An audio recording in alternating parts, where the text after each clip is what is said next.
ndashima Imana ko turiko turasenga bicamwo, bimaze iminsi bicamwo. Abantu mutariko murasenga muriko murahomba, biriko biracamwo.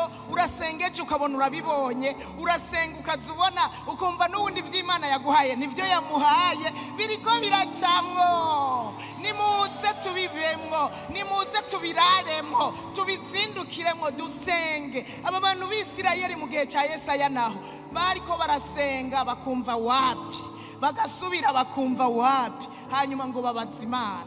Mbega igituma twisonzesha n'uruhu bibona ni kuki? Bariko babaza Imana.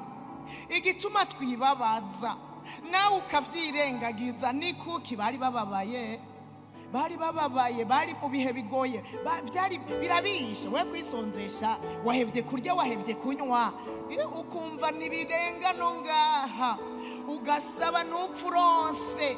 Imana ikirabishura. Werega mbitegwa nuko ku munsi wanyu wo kwisonzesha mupfa kwikorera ibyanyu, mugakoresha nabi abakozi banyu bose. Raba ico mwisonzeshereza n'amahane n'imitongano no gukubitana ibipfunsi byo kugiriranira nabi. Erega kwisonzesha kwanyu ko muri iyi minsi siko gutuma ijwi ryanyu ryumvikana mw'ijoro. Ndashima Imana nongeye kuvuga ngo siko biri mu gihe cyacu. Twebwe aho gutongana ubu mu cyumba cy'amasengesho niho ho kwihanira, niho ho gusabira imbabazi, siho ho gutonganira, ahubwo nasanze ari aho gukundanira, ari aho gushimira Imana. Uhoraho aravuga ngo umurongo wa 5, none ukwisonzesha nshima mugira kumeze gutyo, mugira ngo ni umunsi wo kwibabarizamwo no kujondamika umutwe nk'urufunzo no kwisasira amagunira n'umunyota. Mbega ivyo nivyo mwita kwisonzesha? Ni umunsi jewe Uhoraho nezerererwa. Aba yari karabagaya kwisonzesha kwabo.